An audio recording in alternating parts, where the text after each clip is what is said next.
just one thing. It's time for the goRIA live stream. I'm Chuck Vela, and as I normally like to do on these Wednesday afternoons is put a spotlight on what's new on goRIA.com. And what we have new for you this week is a podcast that I recorded just a couple of weeks ago with Jeff Schwantz, who's the Chief Revenue Officer over at Advisor360.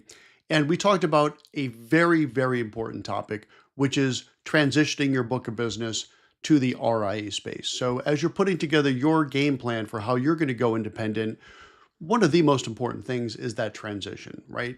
I know it's a very stressful time for advisors. I've done it myself, right? As I have said a number of times, I'm a breakaway advisor personally. I went RIA about 5 years ago. I had to make my own transition.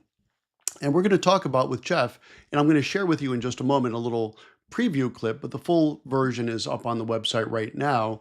But we talked about how to transition if you're coming from a protocol firm, how to transition if you're coming from a non-protocol firm. You know, spoiler alert, that's a little harder to do, but we share with you some tips on how to make that better and easier, some pitfalls to avoid, and everything else in between. So here's a little taste of what Jeff and I talked about. That next week, I mean, wasn't it like a week after Morgan Stanley left the protocol, then UBS left the protocol? Correct. And now he was kind of hosed, right? He did not want to make that non-protocol transfer.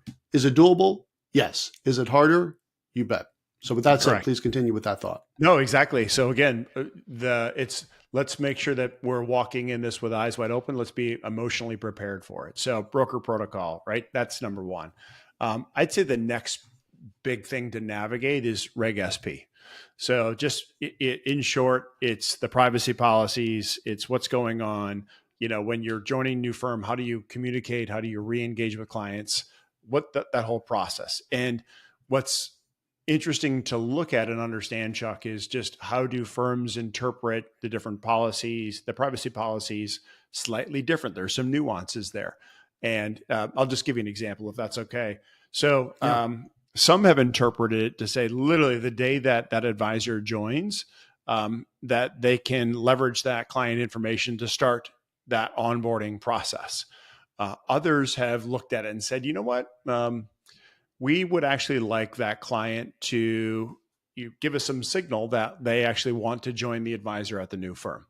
So there's just a couple of things of like, hey, what's the posture of the organization that you're joining? What do they normally do? All of kind of these are the elements that we think are important, and part of that due diligence is just like, hey, walk me through how you think about it, right? What do you do? What's your interpretation of that? There's a lot around Reg SP. Some of the independent firms, if you're duly registered, you know, so you're with FINRA and the SEC, you've got FINRA 2273, you've got to send disclosures within 3 business days. You know, on the RIA side, it's being able to disclose the CRSs. You know, it's just everything is so important too around what's your resignation date, you know, what's your new join date, making sure that's really super crisp and clear, what's happening and whatnot. So again, that's just a little taste of what Jeff and I were talking about with regards to transitioning your book to the RIA space. And to be sure, this is going to be one of those episodes you're going to want to have pen and paper handy, because there's a lot of really specific actionable items that we cover that you're really going to want to keep in mind to give yourself the best possible transition, the safest one, the one with the least amount of hassle and disruption to your business. So this really is a great episode to listen to, especially if you're pretty close to pulling that trigger.